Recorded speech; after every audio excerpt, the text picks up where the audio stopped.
Good morning dear students. ഇപ്പോൾ നമ്മൾ discuss ചെയ്തുകൊണ്ടിരിക്കുന്ന ടോപ്പിക് എന്ന് പറയുന്നത് യൂണിറ്റ് കോസ്റ്റിംഗ് ആണ്. യൂണിറ്റ് കോസ്റ്റിങ്ങിൽ ഇപ്പോൾ ഏറ്റവും റീസെൻ്റ് ആയിട്ട് കഴിഞ്ഞ ദിവസങ്ങളിലായിട്ട് ഡിസ്കസ് ചെയ്തത് സെയിൽ ഓഫ് സ്ക്രാപ്പും അതുപോലെ തന്നെ മെഷീൻ അവർ റേറ്റ് വരുന്ന പ്രോബ്ലംസ് ഒക്കെയാണ്. അപ്പോൾ കഴിഞ്ഞ ക്ലാസ്സിൽ MHR വന്ന ക്വസ്റ്റ്യൻ, MHR എന്ന് പറഞ്ഞാൽ മെഷീൻ അവർ റേറ്റ് നമുക്ക് തരുന്നു. ഫാക്ടറി ഓവർഹെഡ്സിന് പകരമായിട്ട് മെഷീൻ അവേഴ്സും മെഷീൻ അവർ റേറ്റും തരുന്നു. അപ്പോൾ മെഷീൻ അവേഴ്സും മെഷീൻ അവർ റേറ്റും മൾട്ടിപ്ലൈ ചെയ്ത് കഴിഞ്ഞാൽ നമുക്ക് ഫാക്ടറി ഓവർഹെഡ് കിട്ടും, വേറെ എക്സ്പെൻസസ് ഒന്നും തന്നിട്ടില്ലെങ്കിൽ. അപ്പോൾ ഫാക്ടറി ഓവർഹെഡ് തരുന്നതിന് പകരമായിട്ട് മെഷീൻ അവേഴ്സും മെഷീൻ റേറ്റും അല്ലെങ്കിൽ MHRും തന്നിട്ട് എങ്ങനെയാണ് ക്വസ്റ്റ്യൻ ചെയ്യുക, അതാണ് ഒരു സാമ്പിൾ ക്വസ്റ്റ്യൻ ആയിരുന്നു. മറ്റൊരു ക്വസ്റ്റ്യൻ എന്ന് പറയുന്നത് സ്ക്രാപ്പ് വാല്യൂ വരുന്ന ക്വസ്റ്റ്യനാണ്. സ്ക്രാപ്പ് വാല്യൂ എന്ന് പറയുന്നത് നമുക്കറിയാം, നമ്മുടെ ഫാക്ടറിയിൽ ടേണിങ്ങിലോ അതുപോലെ തന്നെ ബോറിംഗ് ഒക്കെ വരുന്ന സമയത്ത്, കട്ടിംഗ് ഒക്കെ വരുന്ന സമയത്ത് ഉണ്ടാകുന്ന സ്ക്രാപ്പ് ഐറ്റംസ്, അത് വിറ്റ് കിട്ടുന്ന പൈസയാണ് സെയിൽ ഓഫ് സ്ക്രാപ്പ് എന്ന് പറയുന്നത്. അപ്പോൾ സാധാരണ നമുക്ക് തരുന്ന ഐറ്റത്തിൽ നിന്ന് വ്യത്യസ്തമായിട്ട് സെയിൽ ഓഫ് സ്ക്രാപ്പ് എന്ന് പറയുന്നത് എന്താണ്? അതൊരു അഡീഷണൽ ആയിട്ട് അല്ലെങ്കിൽ അതൊരു ഇൻകമാണ്, റവന്യൂ ആണ്. അപ്പോൾ റവന്യൂ നമ്മൾ എന്ത് ചെയ്യണം? സ്വാഭാവികമായിട്ടും റവന്യൂ എന്ത് ചെയ്യണം? ലെസ് ചെയ്യണം, ഈ എക്സ്പെൻസസിൽ നിന്ന് ലെസ് ചെയ്യണം. അപ്പോൾ ഫാക്ടറി ഓവർഹെഡിൽ നിന്ന്, ഫാക്ടറിയിൽ നിന്ന് കിട്ടുന്ന റവന്യൂ ആയിട്ടുള്ള എന്ത് റവന്യൂ ആണ്? ഈ സെയിൽ ഓഫ് സ്ക്രാപ്പ് എന്ന് പറഞ്ഞ റവന്യൂ നമ്മൾ എന്ത് ചെയ്യണം? ലെസ് ചെയ്യണം. എന്നിട്ട് വേണം നെറ്റ് എക്സ്പെൻസ് ആഡ് ചെയ്യാൻ. അപ്പോൾ അത് കഴിഞ്ഞ ക്ലാസ്സിൽ പഠിച്ചതാണ്, വളരെ ഡീറ്റെയിൽ ആയിട്ട് പഠിച്ചതാണ്. അതിലും വലിയൊരു ആപ്ലിക്കേഷൻ സെയിൽ ഓഫ് സ്ക്രാപ്പിൽ വരാനില്ല. ഇനി നമുക്ക് എടുക്കാനുള്ള ടോപ്പിക് എന്ന് പറയുന്നത് ടെൻഡർ ഓർ കൊട്ടേഷൻസ് എന്നുള്ള ടോപ്പിക്കാണ്. അപ്പോൾ ടെൻഡർ പ്രൈസ് എന്ന് പറഞ്ഞാൽ നമുക്കറിയാലോ, a price quoted by a person to issue certain goods അല്ലെങ്കിൽ സർട്ടൻ ഗുഡ്സ് ബൈ എന്താണ് ഡിഫറെൻറ്റ് സ്പെസിഫിക്കേഷൻസ്. ഓരോ ടൈപ്പ് ഓഫ് ഗുഡ്സും എത്ര രൂപയ്ക്ക് ഇഷ്യൂ ചെയ്യാം എന്ന് പറഞ്ഞുകൊണ്ട്, അല്ലെങ്കിൽ ഒരു പേഴ്സൺ അല്ലെങ്കിൽ ഒരു ഫേം അല്ലെങ്കിൽ ഒരു കമ്പനി അവർ പ്രൊഡ്യൂസ് ചെയ്യുന്ന അല്ലെങ്കിൽ അവർ സപ്ലൈ ചെയ്യുന്ന ഗുഡ്സ് എത്ര രൂപയ്ക്ക് പ്രൊഡ്യൂസ് ചെയ്യാം എന്ന് പറഞ്ഞുകൊണ്ട് ഇഷ്യൂ ചെയ്യുന്ന ഡോക്യുമെൻ്റ് നമുക്ക് എന്തായിട്ട് പറയാം? ടെൻഡർ അല്ലെങ്കിൽ കൊട്ടേഷൻ എന്ന് പറയാം. അപ്പോൾ ടെൻഡർ പ്രൈസ് കാൽക്കുലേറ്റ് ചെയ്യുന്നത് എങ്ങനെയാണ്, കൊട്ടേഷൻ പ്രൈസ് കാൽക്കുലേറ്റ് ചെയ്യുന്നത് എങ്ങനെയാണ്, അത് ഡിസ്കസ് ചെയ്യുന്നത് നമ്മുടെ ഈ യൂണിറ്റ് കോസ്റ്റിങ്ങിലാണ്. പല രീതിയിൽ ടെൻഡർ പ്രൈസ് കാൽക്കുലേറ്റ് ചെയ്യും. അപ്പോൾ സാധാരണ കാൽക്കുലേറ്റ് ചെയ്യുന്നത്, tender or quotation price calculate ചെയ്യുന്നത് നമ്മുടെ പാസ്റ്റ് എക്സ്പീരിയൻസ് വെച്ചിട്ടാണ്. ഒരു കഴിഞ്ഞ കുറച്ച് വർഷങ്ങളിലെ പ്രൊഡക്ഷൻ എക്സ്പീരിയൻസ് വെച്ച് നമുക്ക് എന്ത് ചെയ്യാം? നമ്മുടെ ടെൻഡർ അല്ലെങ്കിൽ കൊട്ടേഷൻ പ്രൈസ് കാൽക്കുലേറ്റ് ചെയ്യാം. സാധാരണ ഇത്തരം ക്വസ്റ്റ്യൻസിൽ ഒരു വരാവുന്ന മെത്തേഡ് എന്ന് പറയുന്നത്, നമുക്ക് ഡയറക്റ്റ് എക്സ്പെൻസസ് ഒക്കെ നമുക്ക് റെഡിലി അവൈലബിൾ ആയിരിക്കും ക്വസ്റ്റ്യനിൽ, അല്ലെങ്കിൽ നമ്മുടെ കയ്യിൽ റെഡിലി അവൈലബിൾ ആയിരിക്കും. കാരണം direct material, direct labour, direct expenses, ഇതൊക്കെ നമുക്കറിയാവുന്ന എന്താണ് എക്സ്പെൻസസ് ആണ്. കാരണം അത് ഡയറക്റ്റായിട്ട് വരുന്ന എക്സ്പെൻസസ് ആണ്. അപ്പോൾ ഒരു യൂണിറ്റിന് എത്ര ഡയറക്റ്റ് മെറ്റീരിയൽ വേണം, ഒരു യൂണിറ്റിന് എത്ര ലേബർ വേണം, ഒരു യൂണിറ്റിന് എത്ര എക്സ്പെൻസ് വേണം, ഇത് കൃത്യമായിട്ട് നമുക്ക് കാൽക്കുലേറ്റ് ചെയ്യാൻ പറ്റും. പ്രത്യേകിച്ചും ലാസ്റ്റ് ഇയറിലെയോ അല്ലെങ്കിൽ അതിന് മുൻപത്തെയൊക്കെ എക്സ്പെൻസസ് വെച്ച് വളരെ ഈസി ആയിട്ട് നമുക്ക് കാൽക്കുലേറ്റ് ചെയ്യാൻ പറ്റും, അല്ലെങ്കിൽ റെഡിലി അവൈലബിൾ ആണ്. പക്ഷേ അതിനുശേഷമുള്ള expenses like factory overhead, office and administrative overhead, selling and distribution overhead പോലെയുള്ള എക്സ്പെൻസസ്, ഇത് നമുക്ക് ചില സമയങ്ങളിൽ എന്താണ് മറ്റ് പല എക്സ്പെൻസസിൻ്റെയും ബേസിസിൽ, റേഷ്യോസിൽ എടുക്കേണ്ടി വരും. അപ്പോൾ ഞാൻ അത് എന്താണെന്നൊരു വളരെ ചെറിയൊരു എക്സാമ്പിളിൽ നമുക്ക് ചെയ്യാം. ഇപ്പം സാധാരണ ഒരു പെൻ ഉണ്ടാക്കാൻ അതിൻ്റെ കേസ് വേണം, അതിനകത്തുള്ള ഒരു റീഫിൽ വേണം, റീഫിലിനകത്ത് മഷി വേണം, അതിന് നിബ്ബ് വേണം, പോയിൻ്റ് വേണം, അതിന് ഒരു ടോപ്പ് വേണം. അപ്പോൾ ടോപ്പ് കേസ് ഒക്കെ എന്താണ് സെപ്പറേറ്റ് ഒരു ഗണത്തിൽ പെടുത്താം നമുക്ക്. റീഫിൽ ഉണ്ടാക്കുന്നത് വേറെ. ഇപ്പോൾ ഒരു ഈസി എന്ന് പറയുന്ന ഒരു ടൈപ്പ് പെന്ന് കണ്ടിട്ടുണ്ടാവും, ബ്ലൂ, അതിൻ്റെ മുകളിൽ എന്താണ് വെള്ള ലൈനായിട്ടുള്ളത്. അതിൻ്റെ ഈസി എന്ന് പറയുന്ന ആ ഒരു പ്രത്യേക പ്രോഡക്റ്റ് അല്ലെങ്കിൽ അതിൻ്റെ ബ്രാൻഡ് നമ്മുടെ ഇൻഡസ്ട്രിയൽ എസ്റ്റേറ്റിലാണ്, തൃശ്ശൂരാണ് ഉണ്ടാക്കുന്നത്, മുണ്ടൂർ. അപ്പോൾ ആ പെന്നിൻ്റെ പ്രൊഡക്ഷനിൽ ഒരു സ്ഥലത്ത് അവർ കേസ് ഉണ്ടാക്കും, ഒരു സ്ഥലത്ത് അവർ മറ്റേ റീഫിൽ ഉണ്ടാക്കും. അപ്പോൾ റീഫിൽ ഉണ്ടാക്കുമ്പോൾ അത് ഓട്ടോമാറ്റിക്കായിട്ടൊരു മെഷീനിൽ ആയിരക്കണക്കിന് റീഫില്ലാണ് ഒരേ സമയം എന്ത് ചെയ്യുന്നത്, മഷി ഫില്ല് ചെയ്ത് പോകുന്നത്. മഷി ഫില്ല് ചെയ്ത് കഴിഞ്ഞാൽ അത് വളരെ ഫാസ്റ്റായിട്ട് എന്ത് ചെയ്യും, കറക്കും. അതെന്തിനാണെന്ന് വെച്ചാൽ അതിനുള്ളിലെ എയർ കണ്ടൻറ്റ് കളയാൻ വേണ്ടിയിട്ടാണ്. എയർ കണ്ടൻറ്റ് ഇല്ലെങ്കിൽ ആ മഷി പിന്നിലേക്ക് ഒലിച്ചു വരില്ല. എയർ കണ്ടൻറ്റ് കളഞ്ഞാൽ മഷി പിന്നിലേക്ക് എന്ത് ചെയ്യില്ല, ഒലിച്ചു വരില്ല. അപ്പോൾ എയർ കണ്ടൻറ്റ് കളയുന്നു വളരെ ഫാസ്റ്റായിട്ട് കറക്കിയിട്ട്. നമ്മുടെ പോയിൻ്റ് അതല്ല. ഇവിടെ പെന്നുണ്ടാക്കാൻ എത്ര രൂപ വരും, മെറ്റീരിയൽസ്, എത്ര രൂപയുടെ മെറ്റീരിയൽസ് വരും, എത്ര രൂപയുടെ ലേബർ വരും, എത്ര രൂപയുടെ ഡയറക്റ്റ് എക്സ്പെൻസ് വരും, ഇത് വളരെ കൃത്യമായിട്ട് അറിയാം. കാരണം നമുക്ക് കുറേ വർഷങ്ങളായിട്ട് പെന്നുണ്ടാക്കുന്നതാണ്. പക്ഷെ അവിടെ വരുന്ന indirect expenses or factory overheads, അതുപോലെ തന്നെ അതിൻ്റെ office and administrative expenses, selling and distribution expenses, ഇത്തരം എക്സ്പെൻസസ് സാധാരണ നമുക്ക് എന്തായിട്ട് വരില്ല, ഡയറക്റ്റായിട്ട് നമുക്ക് കണ്ടുപിടിക്കാൻ സാധിക്കില്ല. അപ്പോൾ ഒരു പ്രൊപ്പോർഷനേറ്റ് ആയിട്ട് പ്രൊവൈഡ് ചെയ്യാറാണ് പതിവ്. ഫോർ എക്സാമ്പിൾ, ഇൻഡയറക്റ്റ് എക്സ്പെൻസസ് എപ്പോഴും, അല്ലെങ്കിൽ ഇൻഡയറക്റ്റ് വേജസ് നമ്മളെപ്പോഴും എന്ത് ചെയ്യുന്നു, ഡയറക്റ്റ് വേജസിൻ്റെ ബേസിൽ പ്രൊവൈഡ് ചെയ്യുന്നു. അല്ലെങ്കിൽ ഫാക്ടറി ഓവർഹെഡ് പലപ്പോഴും തന്നെ ഡയറക്റ്റ് വേജസിൻ്റെ ബേസിസിൽ എന്ത് ചെയ്യുന്നു, പ്രൊവൈഡ് ചെയ്യുന്നു. ഇപ്പോൾ ഡയറക്റ്റ് വേജസിൻ്റെ 10% ഫാക്ടറി ഓവർഹെഡ്. ഇനി ഓഫീസ് ആൻഡ് അഡ്മിനിസ്ട്രേറ്റീവ് ഓവർഹെഡ് മിക്കപ്പോഴും നമ്മൾ ചെയ്യുന്നത് ഫാക്ടറി കോസ്റ്റിൻ്റെ ഒരു certain percentage, then selling and distribution overhead factory ഓവർഹെഡ്സിൻ്റെ തന്നെ ഒരു സർട്ടൻ പെർസെൻറ്റേജ്. ഇങ്ങനെയൊക്കെ പെർസെൻറ്റേജ് വൈസായിട്ട് എന്ത് ചെയ്യുന്നു, കാൽക്കുലേറ്റ് ചെയ്യുന്നു. അപ്പോൾ ഇത് ചിലപ്പോൾ ഓവർ സബ്സ്ക്രിപ്ഷനോ അല്ലെങ്കിൽ ഓവർ അബ്സോർപ്ഷനോ അല്ലെങ്കിൽ അണ്ടർ അബ്സോർപ്ഷനൊക്കെ വരും. അതെന്താണെന്ന് ഞാൻ പിന്നീട് പറഞ്ഞുതരാം കേട്ടോ. ഇപ്പോൾ നമ്മളിങ്ങനെ മനസ്സിലാക്കുക. ഇപ്പോൾ കൊട്ടേഷൻ കോസ്റ്റ് ഷീറ്റിൻ്റെ ഒരു പ്രത്യേകത നമുക്കൊരു എക്സാമ്പിളിലൂടെ വേണമെങ്കിൽ ഒന്നുകൂടി പറയാം. ഇപ്പോൾ കൊട്ടേഷൻ കോസ്റ്റ് ഷീറ്റ് എന്ന് പറയുന്നത് ഒരു ഇലക്ട്രിക് മോട്ടോർ ഉണ്ടാക്കുന്ന കമ്പനിയാണ്. പമ്പ് സെറ്റ്, നമ്മൾ വീട്ടിലൊക്കെ വെള്ളം പമ്പ് ചെയ്യാൻ ഉപയോഗിക്കുന്ന ഇലക്ട്രിക് മോട്ടോർ പമ്പ് സെറ്റ് ഉണ്ടാക്കുന്ന കമ്പനിയാണ്. അവരുണ്ടാക്കുന്ന സാധാരണ പമ്പ് സെറ്റ് എന്ന് പറയുന്നത് 1/2 HP ആണ്, 0.5 HP. അതല്ലെങ്കിൽ 1 HP അല്ലെങ്കിൽ 1.5 HP, ഇത്രയാണ് അവരുണ്ടാക്കുന്നുള്ളൂ. മനസ്സിലായല്ലോ? 1/2 HP, then 1 HP, then 1.5 HP, ഈ 3 കാറ്റഗറിയാണ് അവരുണ്ടാക്കുന്നുള്ളൂ. അപ്പോൾ ആ സമയത്ത് അവർക്കൊരു വലിയ ഓർഡർ വന്നു. ഒരു 10 HP ഒരു വലിയ എന്ത് ചെയ്യണം, പമ്പ് സെറ്റ് ഉണ്ടാക്കി കൊടുക്കണം. മനസ്സിലായല്ലോ? അപ്പോൾ അവിടെ 10 HP ഒരു വലിയ പമ്പ് സെറ്റ് ഉണ്ടാക്കണം എന്ന് പറഞ്ഞാൽ വളരെ ഈസി ആയിട്ട് നമുക്ക് കണ്ടുപിടിക്കാം എത്ര മെറ്റീരിയൽസ് വേണം, എത്ര ലേബർ വേണം, എത്ര എക്സ്പെൻസ് വേണം. എന്താ കാരണം? അത് ഡയറക്റ്റാണ്.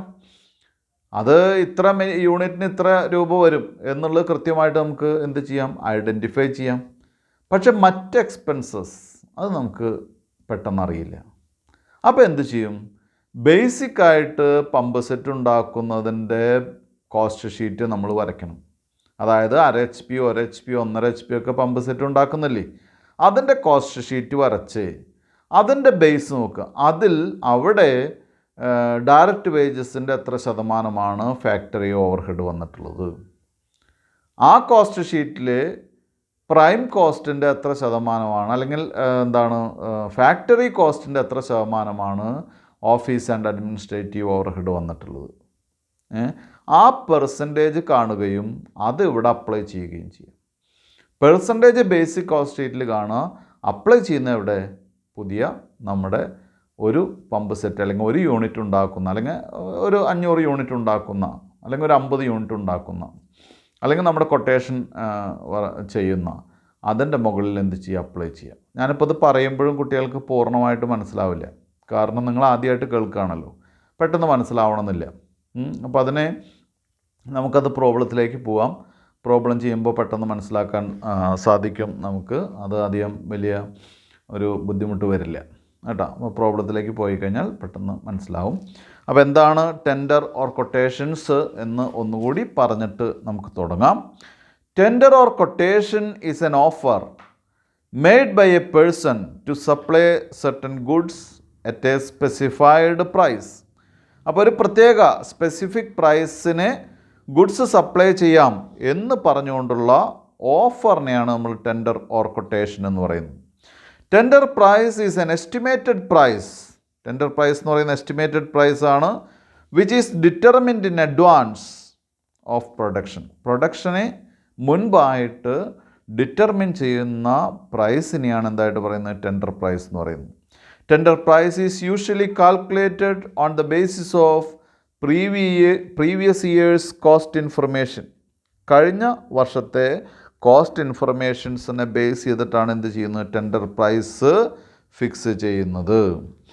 Then a reasonable margin of profit is added to the estimated cost to get the tender or quotation price. അപ്പോൾ നമ്മുടെ പ്രോഡക്റ്റ് എന്ത് ചെയ്യുന്നു, എത്ര രൂപയ്ക്ക് ഉണ്ടാക്കി കൊടുക്കാമെന്ന് പ്രീഡിറ്റർമിൻഡ് ആയിട്ട് എന്ത് ചെയ്യുന്നു, തീരുമാനിക്കുന്നു. അതിൻ്റെ കൂടെ കുറച്ച് പ്രോഫിറ്റ്, നമുക്ക് ആവശ്യമുള്ള പ്രോഫിറ്റ് ആഡ് ചെയ്ത് കഴിഞ്ഞാൽ കൊട്ടേഷൻ പ്രൈസായി കേട്ടോ. Direct cost such as direct material, direct labour and direct expenses are readily available for calculating the tender price. ഞാൻ നേരത്തെ പറഞ്ഞു, direct material, direct labour, direct expenses ഇതൊക്കെ റെഡിലി അവൈലബിൾ ആണ്. But in the case of indirect cost or overheads are charged to the cost by using a predetermined percentage. പക്ഷേ indirect എക്സ്പെൻസുകളൊക്കെ നമ്മൾ എന്ത് ചെയ്യണം, ഒരു പ്രീ ഡിറ്റർമിൻഡ് പെർസെൻറ്റേജിൽ വേണം എന്ത് ചെയ്യാൻ, ആഡ് ചെയ്യാൻ. Factory overhead is charged as a percentage of direct wages. സാധാരണഗതിയിൽ ഫാക്ടറി ഓവർഹെഡ് ഡയറക്റ്റ് വേജസിൻ്റെ ഒരു പെർസെൻറ്റേജിലാണ് എന്ത് ചെയ്യുന്നത്, ചാർജ് ചെയ്യുന്നത്. While administration and selling and distribution overheads are charged as a percentage of factory cost. അതേസമയം administration, selling and distribution overheads എന്ത് ചെയ്യുന്നു, അത് ഒരു ഫാക്ടറി കോസ്റ്റിൻ്റെ സെർട്ടൻ പെർസെൻറ്റേജിലാണ് ചെയ്യുന്നത്. Profit margin is usually added either as a certain percentage of cost or as a certain percentage of selling price. സെല്ലിങ്ങിൻ്റെയോ സെയിൽസിൻ്റെയോ കോസ്റ്റിൻ്റെയോ ഒരു certain percentage വെച്ചിട്ടാണ് പ്രോഫിറ്റ് ആഡ് ചെയ്യുന്നത്. അപ്പോൾ പ്രോഫിറ്റ് എങ്ങനെ കാണാമെന്നുള്ളതും, അതായത് പ്രോഫിറ്റ് പെർസെൻറ്റേജ് കോസ്റ്റിൽ തന്നാൽ നമുക്ക് ഡയറക്റ്റ് അപ്ലൈ ചെയ്യാം, സെയിൽസിൽ തന്നാൽ നമ്മൾ എന്ത് ചെയ്യും, ആ കോസ്റ്റിലേക്ക് അതിനെ കൺവേർട്ട് ചെയ്യണം കേട്ടോ. അപ്പോൾ അതെന്താണെന്ന് ടെക്സ്റ്റിൽ പറഞ്ഞിട്ടുണ്ട്, ഞാൻ പിന്നീട് പറഞ്ഞുതരാം. കാരണം അതിപ്പോൾ പറഞ്ഞിട്ട് കാര്യമില്ല, പ്രോബ്ലം ചെയ്യുമ്പോൾ പറയുകയാണ് ഏറ്റവും ബെറ്റർ കേട്ടോ. ഇനി നമുക്ക് എന്ത് ചെയ്യാം, കൊട്ടേഷൻ എങ്ങനെ കണ്ടുപിടിക്കാം എന്നുള്ള ഡിഫറെൻറ്റ് മെത്തേഡ്സിലേക്ക് പോകാം.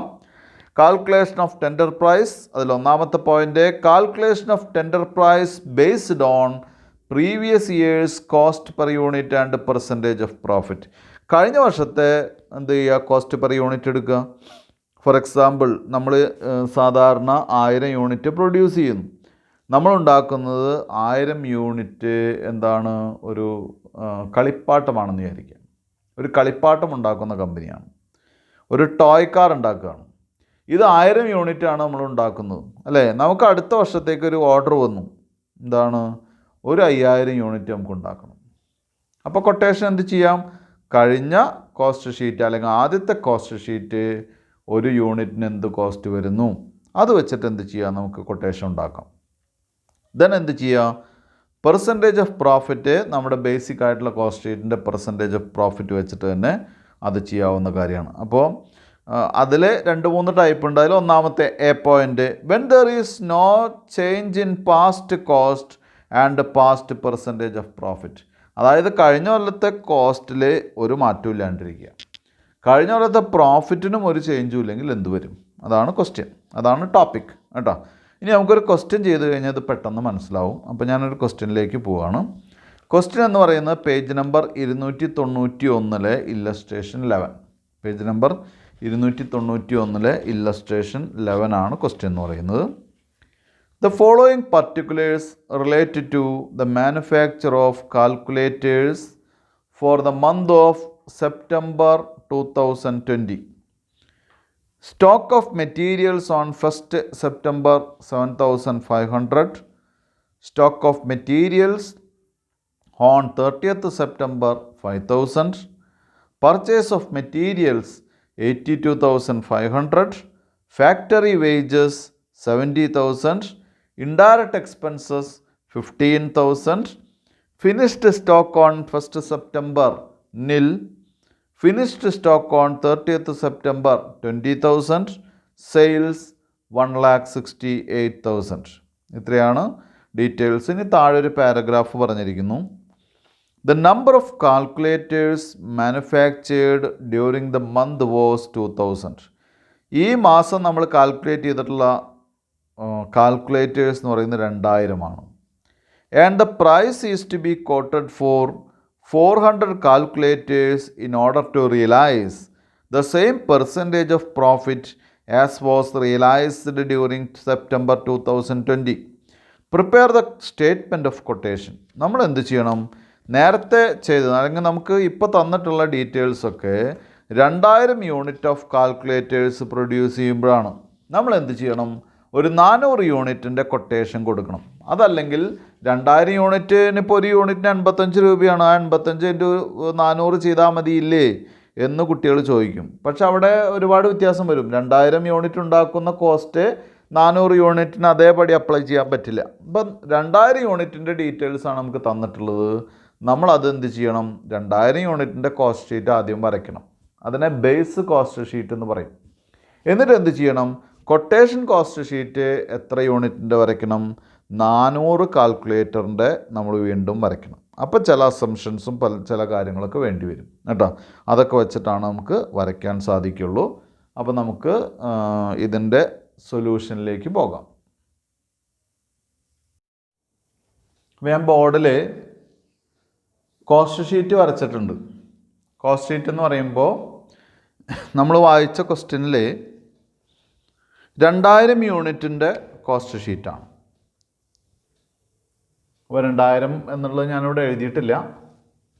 നമ്മളോട് പറഞ്ഞിട്ടുള്ളത് 2000 യൂണിറ്റിൻ്റെ ഡീറ്റെയിൽസാണ് നമുക്ക് തന്നിട്ടുള്ളത്. എന്നിട്ട് 400 കാൽക്കുലേറ്ററിൻ്റെ ആണ് കൊട്ടേഷൻ ചെയ്യേണ്ടത്, കൊട്ടേഷൻ കാണേണ്ടത്. അപ്പോൾ അതുകൊണ്ട് ഞാനിവിടെ cost sheet for the month of September 2020, ഇത് സെപ്റ്റംബറിലെയാണ്. മാത്രമല്ല അതിന് ഞാൻ വേറൊരു പേര് കൂടി കൊടുത്തിട്ടുണ്ട് കുട്ടികൾക്ക് അറിയാൻ വേണ്ടി. Base cost sheet. ബേസിൻ്റെ മുകളിൽ ഈ ബേസ് നോക്കിയിട്ടാണ് നമുക്ക് കൊട്ടേഷൻ കോസ്റ്റ് ഷീറ്റ് നമ്മൾ എന്ത് ചെയ്യുന്നത്? പ്രിപ്പയർ ചെയ്യും. ഇനി 2 കോളംസ് ആണ് കൊടുത്തിട്ടുള്ളത്, ടോട്ടൽ കോസ്റ്റും കോസ്റ്റ് പെർ യൂണിറ്റും. കാരണം കോസ്റ്റ് പെർ യൂണിറ്റ് ഇവിടെ ഒരു വളരെ എഫക്റ്റീവ് അല്ലെങ്കിൽ എന്താണ് വളരെ ഇമ്പോർട്ടൻ്റ് ആയിട്ടുള്ള ഫാക്ടറാണ്.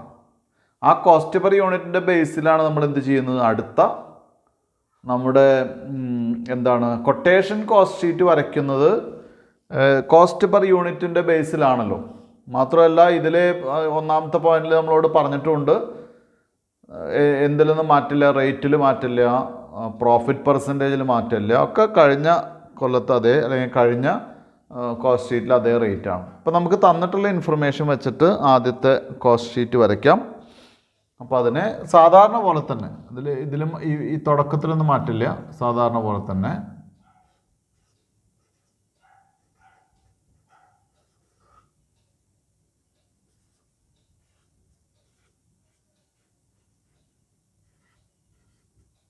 Opening stock of raw materials,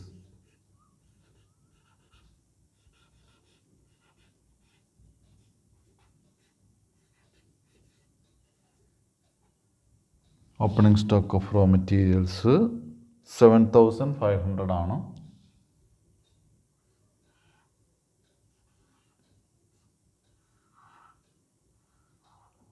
decimal വരില്ല എന്ന് വിചാരിക്കാം.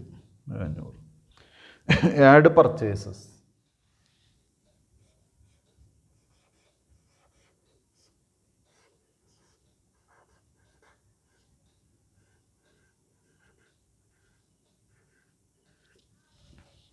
പർച്ചേസസ് ആണ്. പർച്ചേസ് വന്നിട്ടുള്ളത് 82,500.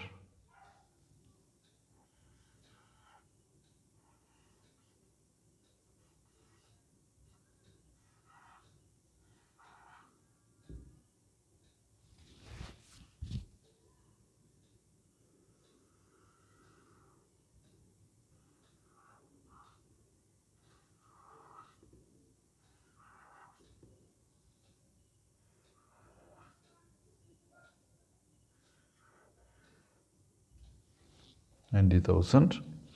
Then less closing stock of raw materials. ഇതിലൊന്നും മാറ്റില്ല.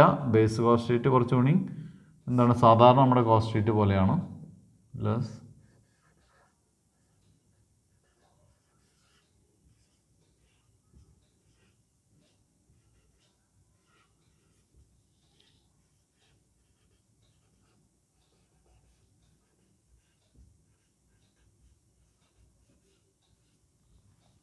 closing stock of raw materials. Closing stock of raw materials എന്ന് പറഞ്ഞാൽ 5,000 ആണ്.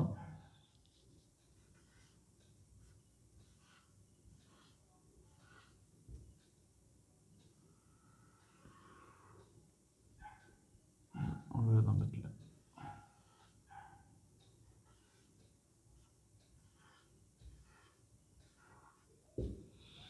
85,000 അതിന് പേര് കൊടുക്കുക റോ മെറ്റീരിയൽസ് അല്ലെങ്കിൽ കോസ്റ്റ് ഓഫ് മെറ്റീരിയൽ കൺസ്യൂംഡ്.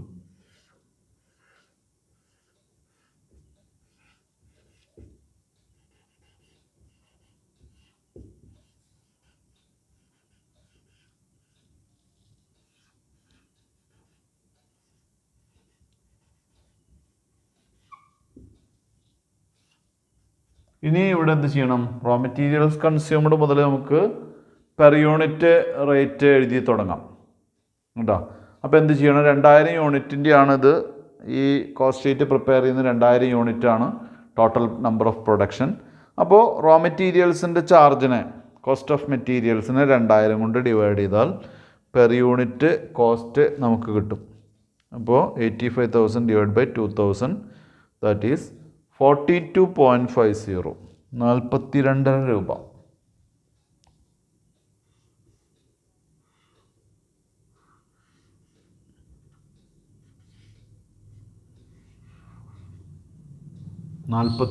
രൂപ നമുക്ക് കിട്ടി. അടുത്തത്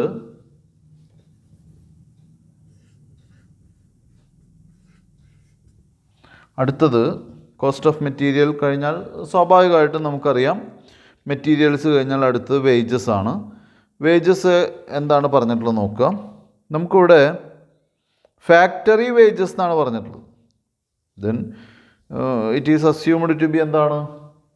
ഡയറക്റ്റ് വേജസ്.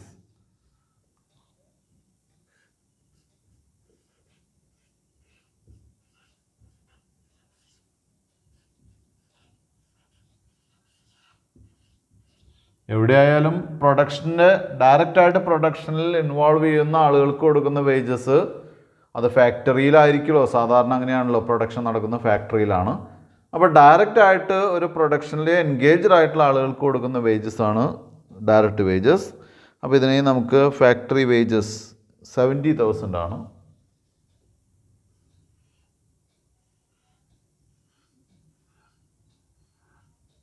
ഇനി 70,000നെ 2000 കൊണ്ട് ഡിവൈഡ് ചെയ്യണം പെർ യൂണിറ്റിലേക്ക് കൺവേർട്ട് ചെയ്യാൻ വേണ്ടി.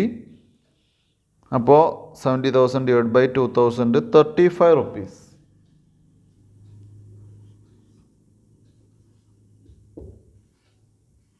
35 രൂപ.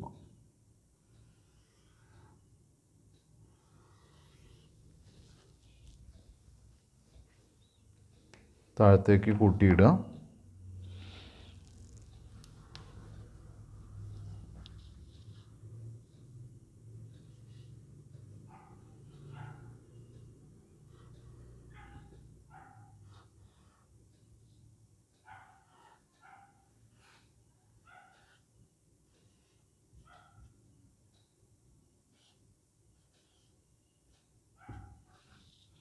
ഇതാണ് നമ്മുടെ പ്രൈം കോസ്റ്റ്.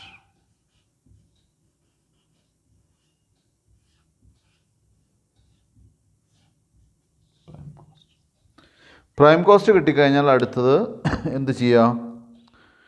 ആഡ് നമുക്ക് ഫാക്ടറി ഓവർഹെഡ് തന്നിട്ടുണ്ടോ എന്ന് നോക്കുക. ഇവിടെ ഫാക്ടറി ഓവർഹെഡ് തന്നിട്ടില്ല. അതിന് പകരം ഇൻഡയറക്റ്റ് എക്സ്പെൻസസ് എന്ന് മാത്രമേ തന്നിട്ടുള്ളൂ. മാത്രമല്ല പിന്നെ ഇവിടെ ഇൻഡയറക്റ്റ് എക്സ്പെൻസസ് കഴിഞ്ഞാൽ പിന്നെ ഇവിടെ ഫാക്ടറി ഓവർഹെഡ് എന്ന് മാത്രമല്ല, നമുക്കിവിടെ ഓഫീസ് ആൻഡ് അഡ്മിനിസ്ട്രേറ്റീവ് ഓവർഹെഡ്സ് ഒന്നും തന്നെ തന്നിട്ടില്ല. അപ്പോൾ ഇനിയൊരു ഐറ്റം കൂട്ടിക്കഴിഞ്ഞാൽ അത് നേരെ കോസ്റ്റ് ഓഫ് പ്രൊഡക്ഷനിലേക്കാണ് പോവുക. ഞാൻ പറഞ്ഞുതരാം. അപ്പോൾ പ്രൈം കോസ്റ്റ് കിട്ടിക്കഴിഞ്ഞാൽ ആഡ് ഇൻഡയറക്റ്റ് എക്സ്പെൻസസ്.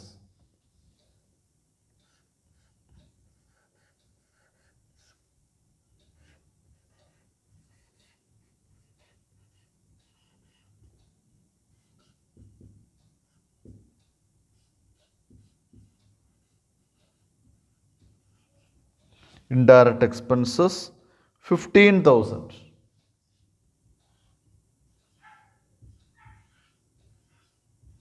ഈ 15,000നെയും പെർ യൂണിറ്റിലേക്ക് എഴുതാൻ 2000 കൊണ്ട് ഡിവൈഡ് ചെയ്യണം. 15,000 ഡിവൈഡ് ചെയ്യുമ്പോൾ 7.50 7,000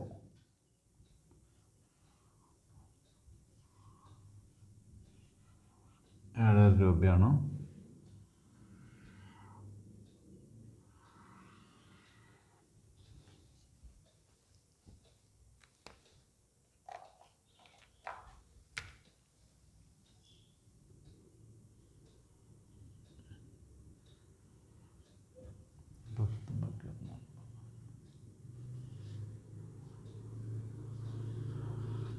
₹55 പെർ യൂണിറ്റിൽ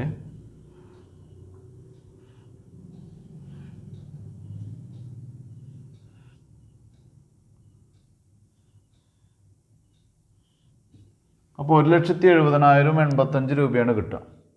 ഇനി അടുത്തൊരു കാര്യം പറയാനുള്ളത്, ഇവിടെ ഇൻഡയറക്റ്റ് എക്സ്പെൻസ് ആഡ് ചെയ്ത് കഴിഞ്ഞാൽ നമുക്ക് സാധാരണ പ്രൈം കോസ്റ്റിനോട് കൂടി എന്താണ് ഫാക്ടറി ഓവർഹെഡ്സ് ആണ് ആഡ് ചെയ്യുക. അപ്പോൾ നമുക്ക് എന്ത് കിട്ടും? ഫാക്ടറി കോസ്റ്റ് കിട്ടും. പക്ഷേ ഇവിടെ ഇൻഡയറക്റ്റ് എക്സ്പെൻസ് കഴിഞ്ഞാൽ വേറെ ഒന്നും തന്നെ ആഡ് ചെയ്യാനില്ല. ഇതുമായിട്ട് ബന്ധപ്പെട്ട ഓഫീസൊന്നും തന്നെ ഇല്ല. പിന്നെ നേരിട്ട് നമുക്ക് പോകേണ്ടത് ഒന്നുമില്ല, ഒരു ഐറ്റംസും ഇല്ല, സെയിൽസ് ഒന്നുമില്ല. മനസ്സിലായല്ലോ? വേറെ യാതൊരു എക്സ്പെൻസും വരുന്നില്ല. ഇനി നമുക്കുള്ളത് ഫിനിഷ്ഡ് ഗുഡ്സിൻ്റെ സ്റ്റോക്ക് അഡ്ജസ്റ്റ് ചെയ്യുക എന്നുള്ളതാണ്. ഒരു ക്ലോസിംഗ് സ്റ്റോക്ക് പറയുന്നുണ്ട് അല്ലേ? ഫിനിഷ്ഡ് ഗുഡ്സിൻ്റെ സ്റ്റോക്ക് ഓപ്പണിങ്ങും ക്ലോസിങ്ങും പറയുന്നുണ്ട്, പിന്നെ സെയിൽസാണ് പറയുന്നത്. അപ്പോൾ അതുകൊണ്ട് തന്നെ ഇത് ഈ എമൗണ്ട് കിട്ടുന്നതിന് നമുക്ക് എന്തായിട്ട് പറയാം?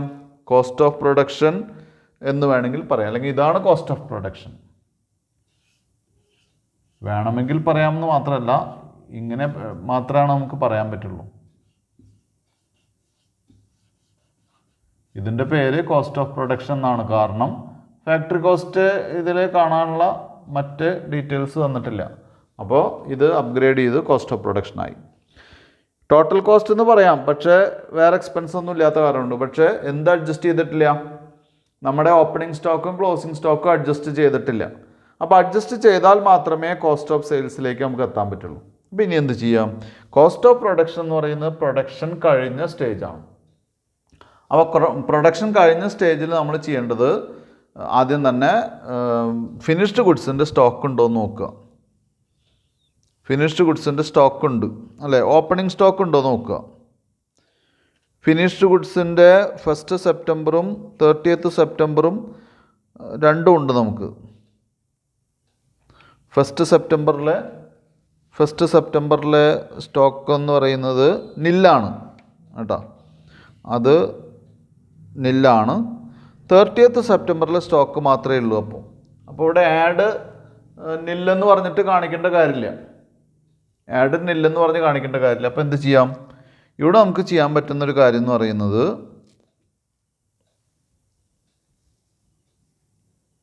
Less closing stock.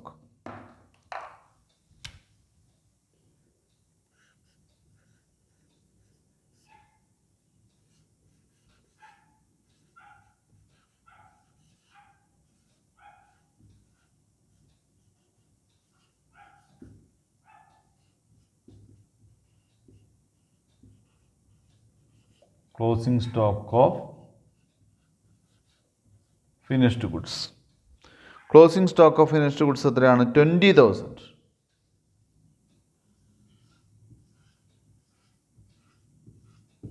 പിന്നെ ഇവിടെ വേണ്ട, ആ 20,000 കുറയ്ക്കുമ്പോൾ നമുക്ക് ഇവിടെ 1,50,000 കിട്ടും.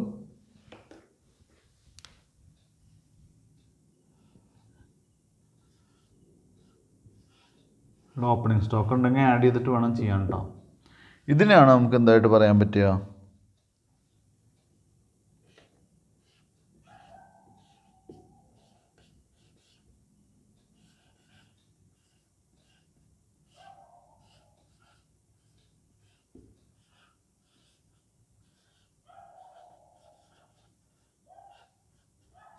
Total cost or cost of sales.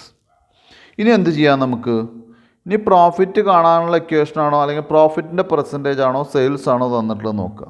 ഇതിൽ സെയിൽസ് ആണ് തന്നിട്ടുള്ളത്. അപ്പോൾ എന്ത് ചെയ്യുക? പ്രോഫിറ്റ് എഴുതാനുള്ള സ്പേസ് വിടുക.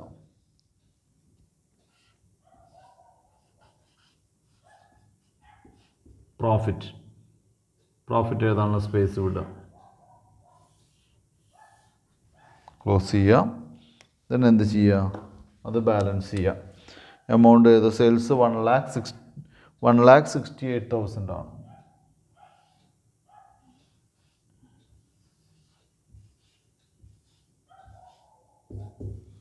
ബാലൻസ് ചെയ്യുമ്പോൾ നമുക്ക് 18,000 ആണ് പ്രോഫിറ്റ് കിട്ടിയിട്ടുള്ളത്. അപ്പം ഇത് പിന്നെ പെർ യൂണിറ്റിൽ കാണേണ്ട ആവശ്യമില്ല, കാരണം നമുക്ക് കോസ്റ്റ് ഓഫ് പ്രൊഡക്ഷൻ വരെ അറിയേണ്ട ആവശ്യമുള്ളൂ. അടുത്ത ഇതൊരു ബേസ് കോസ്റ്റ് ഷീറ്റ് അല്ലേ, അത്രേ ആവശ്യമുള്ളൂ. ഇതിനെ സെയിൽസ് എന്നൂടെ എഴുതി വയ്ക്കുക. അപ്പോൾ ഇത്രയും ചെയ്തപ്പോൾ ഇത് ബേസ് കോസ്റ്റ് ഷീറ്റ് ആണ്. ഇവിടെ യാതൊരു അഡ്ജസ്റ്റ്മെൻറ്റും ഇല്ല. ആകെ കൂടി ശ്രദ്ധിക്കേണ്ടത് ഇവിടെ closing stock of finished goods നമ്മൾ ലെസ് ചെയ്യണം. ആഡ് ചെയ്യാനുള്ള ഓപ്പണിംഗ് സ്റ്റോക്ക് നമുക്ക് നില്ലാണ് പറഞ്ഞിട്ടുള്ളത്. അപ്പോൾ ഓപ്പണിംഗ് സ്റ്റോക്ക് ഇല്ലാത്ത പക്ഷം നമ്മൾ എന്ത് ചെയ്യണം? ക്ലോസിംഗ് സ്റ്റോക്ക് അവിടെ നിന്ന് ലെസ് ചെയ്യണം. ഇനി നമുക്ക് എന്തിലേക്ക് പോകണം? ഇനി നമുക്ക് 2000-ൻ്റെ ബേസ് കോസ്റ്റ് ഷീറ്റ് വരച്ചു. ഇനി ബേസ് വെച്ചിട്ട് നമുക്ക് 400 യൂണിറ്റിൻ്റെ 400 കാൽക്കുലേറ്ററിൻ്റെ എന്ത് കാണണം? പ്രൈസ് കാണണം. അതാണ് പറഞ്ഞിട്ടുള്ളത്. മനസ്സിലായോ? 400 കാൽക്കുലേറ്ററിൻ്റെ പ്രൈസ് കാണണം. മാത്രമല്ല സെയിം പെർസെൻറ്റേജ് ആണ്. മറ്റൊരു കാര്യം എന്ന് പറയുന്നത് സെയിം പെർസെൻറ്റേജ്. ഇപ്പോൾ സെയിം പെർസെൻറ്റേജ് എന്ന് പറയുമ്പോൾ ഇവിടുത്തെ പെർസെൻറ്റേജ് ആണ്. ഇവിടുത്തെ പെർസെൻറ്റേജ് എന്ന് പറയുമ്പോൾ നമുക്ക് 18,000 രൂപയാണ് പ്രോഫിറ്റ് കിട്ടിയത്. അത് എത്ര കോസ്റ്റിലാണ്? 1,50,000 രൂപ. അപ്പോൾ അതിൻ്റെ പെർസെൻറ്റേജ് കണ്ടു വെച്ചാൽ മതി. Therefore percentage is equal to എത്രയാണ് നമുക്ക് വരിക? 18,000. ഇതാണ് നമ്മുടെ പ്രോഫിറ്റ്. ഡിവൈഡഡ് ബൈ കോസ്റ്റ് എത്രയാ? 1,50,000 whole into 100 is equal to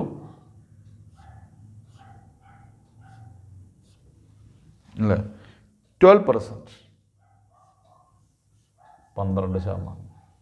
അപ്പോൾ 12% ഇതിൻ്റെ പ്രോഫിറ്റ്. അതായത് 1,50,000-ൻ്റെ 12% ഈ 18,000. അതേ സെയിം പ്രോഫിറ്റ് തന്നെ അടുത്ത 400 യൂണിറ്റ് ഉണ്ടാക്കുമ്പോഴും എന്ത് വേണം? നമുക്ക് ലഭിക്കണം. അപ്പോൾ ഇതും ഞാനിപ്പോൾ എഴുതി വെച്ചു എന്നേ ഉള്ളൂ, കണ്ടുവച്ചു എന്നേ ഉള്ളൂ. 12% എന്നുള്ളത് കുട്ടികൾക്ക് ഓർമ്മയിൽ നിൽക്കാൻ വേണ്ടിയിട്ടാണ്. അപ്പോൾ ഈ ഫിഗേഴ്സൊക്കെ നമുക്ക് ആവശ്യമുണ്ട്. അതായത് മെറ്റീരിയൽസിന് 42 രൂപ 50 പൈസ, ഫാക്ടറി വേജസ് 35 രൂപ ഒരു യൂണിറ്റിന്, ഇൻഡയറക്റ്റ് എക്സ്പെൻസ് ഒരു യൂണിറ്റിന് 750. അതൊക്കെ ആവശ്യമുണ്ട് നമുക്ക് കേട്ടോ. അപ്പോൾ ഈ ഡീറ്റെയിൽസ് വെച്ചിട്ടാണ് ഇനി അടുത്ത കോസ്റ്റ് ഷീറ്റ് നമ്മൾ ബേസ് കോസ്റ്റ് ഷീറ്റ് വെച്ചിട്ടാണ് നമ്മൾ 400 കാൽക്കുലേറ്ററിൻ്റെ കോസ്റ്റ് ഷീറ്റ് വരയ്ക്കാൻ പോകുന്നത്. അപ്പം നമുക്കിത് ക്ലീൻ ചെയ്തിട്ട് അടുത്തത് വരയ്ക്കാം. അപ്പോൾ ഇവിടെ കൊട്ടേഷൻ കോസ്റ്റ് ഷീറ്റ് വരച്ചിട്ടുണ്ട്. കൊട്ടേഷൻ കോസ്റ്റ് ഷീറ്റ് വരയ്ക്കുമ്പോൾ 1-2 കാര്യങ്ങൾ ശ്രദ്ധിക്കണം. കൊട്ടേഷൻ കോസ്റ്റ് ഷീറ്റ് എന്ന് എഴുതാം, അല്ലെങ്കിൽ കൊട്ടേഷൻ ഫോർ ഇവിടെ 400 കാൽക്കുലേറ്റേഴ്സ് എന്നാണ് എഴുതിയിട്ടുള്ളത്. രണ്ടായാലും കുഴപ്പമില്ല.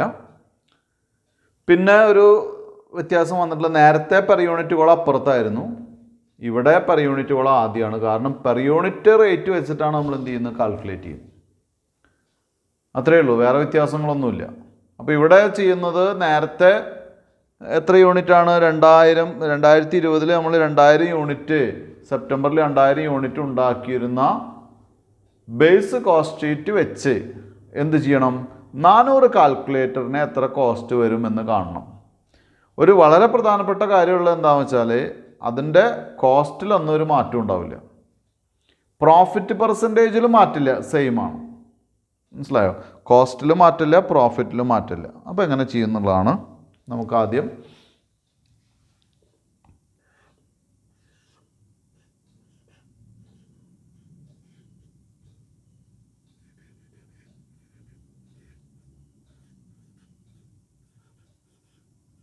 Direct materials.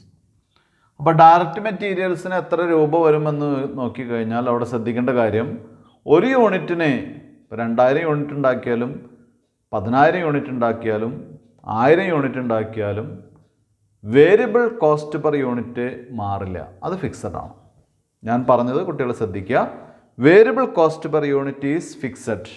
ഏത് ലെവലിലായാലും, പ്രത്യേകിച്ച് മാർജിനൽ കോസ്റ്റിംഗ് പഠിക്കുമ്പോൾ അതിൻ്റെ അസംഷനിൽ തന്നെ പറയുന്നുണ്ട് എന്താണ്, കൊട്ടേഷൻ്റെ കേസിലായാലും മറ്റ് കാൽക്കുലേഷൻ്റെ കേസിലായാലും എന്താണ്, ഈ ഇത്തരം കോസ്റ്റുകളുടെ കേസിൽ എന്താണ് അത് ഫിക്സഡ്. മാത്രമല്ല വേരിയബിൾ കോസ്റ്റ് എപ്പോഴും ഫിക്സഡ് ആണ്, നമുക്ക് അറിയുകയും ചെയ്യാം, നമ്മൾ നേരത്തെ പഠിച്ചിട്ടുണ്ട്.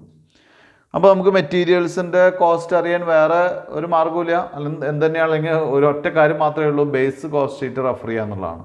അതിൻ്റെ പെർ യൂണിറ്റിലേക്ക് പോവാം. എന്നിട്ട് കോസ്റ്റ് പെർ അല്ലെങ്കിൽ കോസ്റ്റ് ഓഫ് മെറ്റീരിയൽസ് കൺസ്യൂംഡ് അതെടുക്കുക. നേരത്തെ ചെയ്ത കോസ്റ്റ് ഓഫ് അല്ലെങ്കിൽ 2000 യൂണിറ്റിൻ്റെ കോസ്റ്റ് ഷീറ്റിൽ കോസ്റ്റ് ഓഫ് മെറ്റീരിയൽസ് കൺസ്യൂംഡ് എടുക്കുക. എന്നിട്ട് ഒരു യൂണിറ്റിൻ്റെ റേറ്റ് നോക്കുക. എത്ര രൂപയാണ്? 42 രൂപ 50 പൈസയാണ്. അത് എഴുതി വയ്ക്കുക.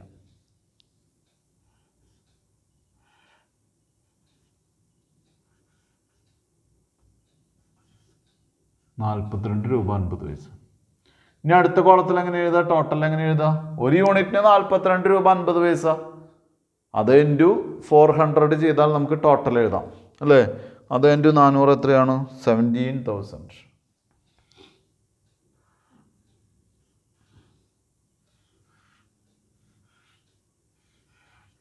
അപ്പോൾ അത് കഴിഞ്ഞു. ഇപ്പം ഇനി എന്താ ചെയ്യേണ്ടതെന്നുള്ള ഇപ്പോൾ ഏറെക്കുറെ മനസ്സിലായിട്ടുണ്ടാവും എല്ലാത്തിനും അല്ലേ? ഡയറക്റ്റ് മെറ്റീരിയൽസ് കഴിഞ്ഞാൽ അടുത്തത്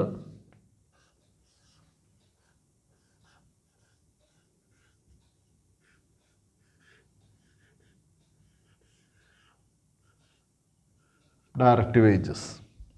ഡയറക്റ്റ് വേജസ് എത്ര രൂപയാണെന്ന് നോക്കുക. 35 രൂപയാണ്. അപ്പോൾ 35 രൂപ അവിടെ എഴുതുക പെർ യൂണിറ്റിൽ.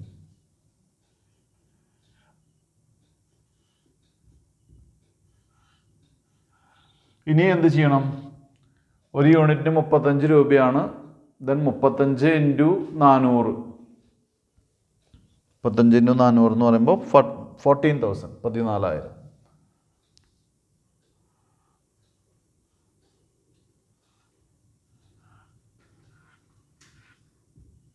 ബേസ് കോസ്റ്റ് ഷീറ്റ് ആയതുകൊണ്ട് നമുക്കറിയാം ഇവിടെ എന്തില്ല, മറ്റ് ഐറ്റംസ് ഒന്നും ഇവിടെ ഇല്ല. ഇപ്പോൾ അണ്ടർലൈൻ ചെയ്യാം. നമുക്ക് ടോട്ടൽ എഴുതാം.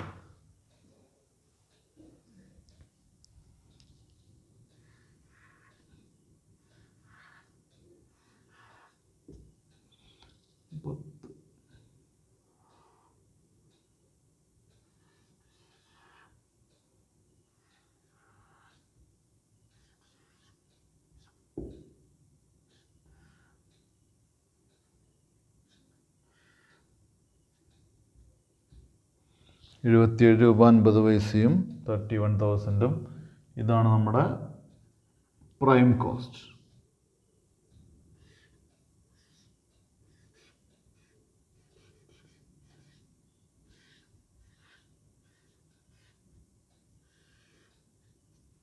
ഇനി സാധാരണ പോലെ തന്നെ അടുത്ത ഐറ്റം നോക്കുക. അടുത്ത ഐറ്റം എന്ന് പറയുന്നത് നേരത്തെ പോലെ തന്നെ നമുക്ക് ഫാക്ടറി ഓവർഹെഡ് ഇല്ലല്ലോ, അതിന് പകരം നമുക്ക് തന്നിട്ട് ഇൻഡയറക്റ്റ് എക്സ്പെൻസ് ആണ്. അപ്പോൾ ബേസ് കോസ്റ്റ് ഷീറ്റ് റെഫർ ചെയ്യാം. ബേസ് കോസ്റ്റ് ഷീറ്റിൻ്റെ ബേസിലാണ് നമുക്കിത് ചെയ്യാൻ പറ്റുള്ളൂ. ബേസ് കോസ്റ്റ് ഷീറ്റ് റെഫർ ചെയ്യാം. അതിലെ പ്രൈം കോസ്റ്റിന് ശേഷം വരുന്നത് എല്ലാ കുട്ടികളും ശ്രദ്ധിക്കുക, ഇൻഡയറക്റ്റ് എക്സ്പെൻസ് ആണ്. അപ്പോൾ ഇവിടെ ആഡ് ചെയ്യുക. Add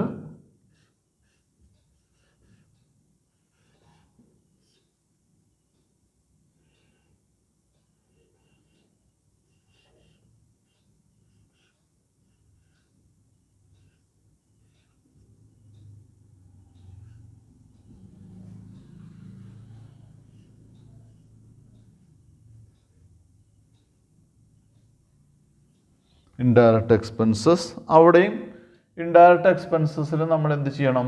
per unit column check ചെയ്യുക. പെർ യൂണിറ്റ് കോളം എന്ന് പറയുന്നത് 7.5 രൂപയാണ്, 7.50 ആണ്. അത് എഴുതി വയ്ക്കുക.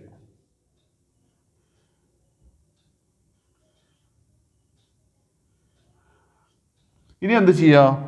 7.50 ഇൻറ്റു 2000, 2000 കൊണ്ട് മൾട്ടിപ്ലൈ ചെയ്യാം അല്ലേ? അപ്പോൾ 3000.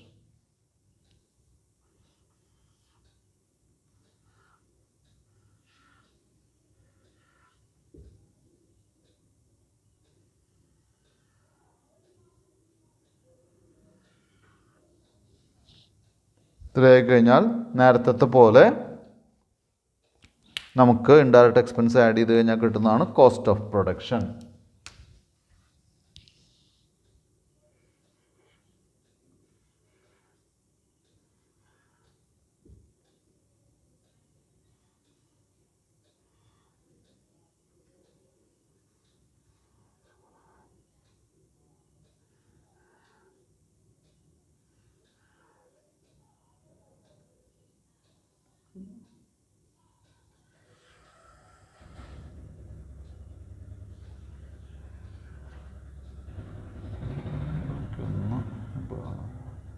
₹85 ഇതിനാണ് cost of production.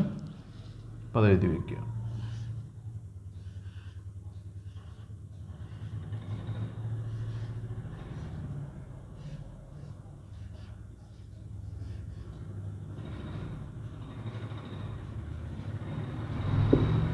Cost of production. Cost of production കിട്ടിക്കഴിഞ്ഞാൽ അടുത്തത് നേരത്തെ അതേപോലെ തന്നെ ഇനി നമുക്ക് എന്ത് ചെയ്യാം? പ്രോഫിറ്റ് ആഡ് ചെയ്യാം. കോസ്റ്റ് ഓഫ് പ്രൊഡക്ഷൻ നമുക്കിവിടെ കോസ്റ്റ് ഓഫ് പ്രൊഡക്ഷൻ അല്ലെങ്കിൽ ടോട്ടൽ കോസ്റ്റ് എന്ന് എഴുതിയാലും കുഴപ്പമില്ല, കോസ്റ്റ് ഓഫ് സെയിൽസ് എന്ന് എഴുതിയാലും കുഴപ്പമില്ല. കാരണം ഇവിടെ നമുക്ക് അഡ്ജസ്റ്റ് ചെയ്യണമൊന്നുമില്ലല്ലോ. അപ്പോൾ അതിന് പകരം ഈ കോസ്റ്റ് ഓഫ് പ്രൊഡക്ഷൻ തന്നെ വേണമെന്നില്ല, അതിന് പകരം നമുക്ക് ടോട്ടൽ കോസ്റ്റ് എന്ന് എഴുതിയോണ്ട് കുഴപ്പമില്ല കേട്ടോ. ഇത് ടോട്ടൽ കോസ്റ്റ് എന്ന് വേണമെങ്കിൽ എഴുതാം.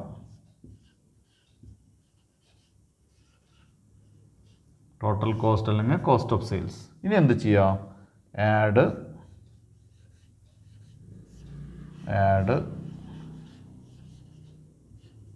പ്രോഫിറ്റ്.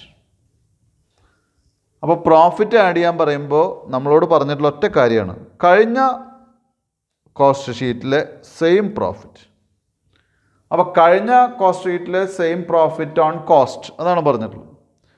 കഴിഞ്ഞ കോസ്റ്റ് ഓൺ കോസ്റ്റ് എന്ന് പറഞ്ഞിട്ടില്ല, സെയിം പ്രോഫിറ്റ് എന്നേ പറഞ്ഞിട്ടുള്ളൂ. നമുക്കിപ്പോൾ ഇവിടെ കിട്ടിയിട്ടുള്ളത് ടോട്ടൽ കോസ്റ്റാണ് അല്ലേ. അപ്പോൾ എന്ത് ചെയ്യുക?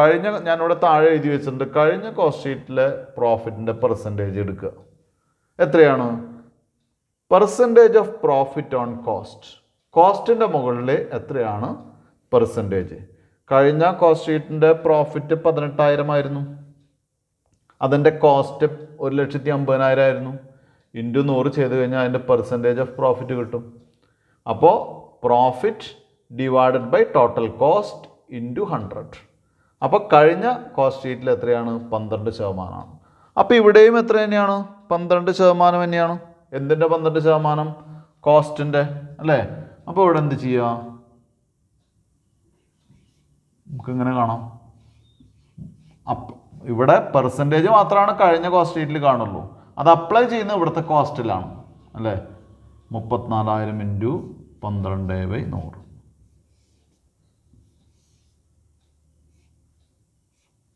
എത്ര വരിക?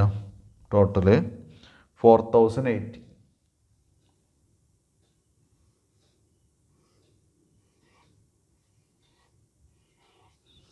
അതിനെ 2000 അല്ലെങ്കിൽ 400 കൊണ്ട് ഡിവൈഡ് ചെയ്ത് കഴിഞ്ഞാൽ എന്ത് കിട്ടും? ₹10.20.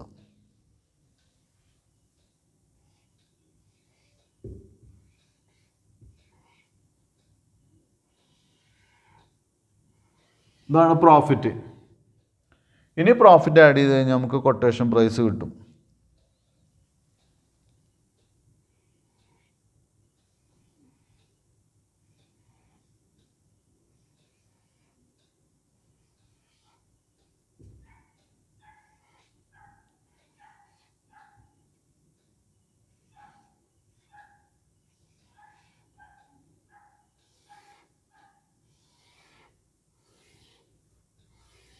ഇതിന് നമുക്ക് എന്ത് പറയാം?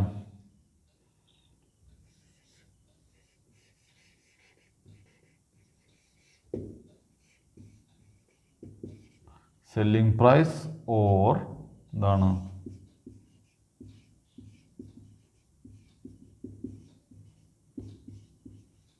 Quotation price. അപ്പോൾ ഇവിടെ എളുപ്പമാണ്.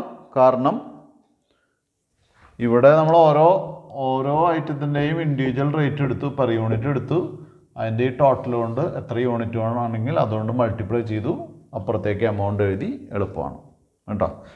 അപ്പോൾ ഇത് കുട്ടികൾ എന്ത് ചെയ്യുക? റെഫർ ചെയ്യുക. ഇത് അത്ര എന്താണ് ബുദ്ധിമുട്ടുള്ള ക്വസ്റ്റ്യൻ അല്ല, വളരെ ഈസിയാണ് കേട്ടോ. എങ്കിലും നന്നായിട്ട് പഠിക്കണം. അടുത്ത ക്വസ്റ്റ്യന് നമുക്ക് ഇനി ഓരോ സ്റ്റെപ്പായിട്ട് നമ്മൾ കയറി പോവുകയാണ്. അപ്പോൾ ഇതിൽ ശ്രദ്ധിക്കേണ്ട കുറച്ചുകൂടി ശ്രദ്ധിക്കേണ്ട പോയിന്റ് ഇതാണ്. പ്രോഫിറ്റിൻ്റെ പെർസെൻറ്റേജ് ലാസ്റ്റ് കോസ്റ്റ് ഷീറ്റിൻ്റെ ബേസിൽ കണ്ടു. അത് അപ്ലൈ ചെയ്യുന്നത് കറണ്ട് കോസ്റ്റ് ഷീറ്റിൻ്റെ കോസ്റ്റിൻ്റെ മുകളിലാണ് അത് അപ്ലൈ ചെയ്യുന്നത് കേട്ടോ. അപ്പോൾ എന്തായാലും ഇന്നത്തെ ക്ലാസ് നമ്മളിവിടെ നിർത്തുകയാണ്. Thank you very much.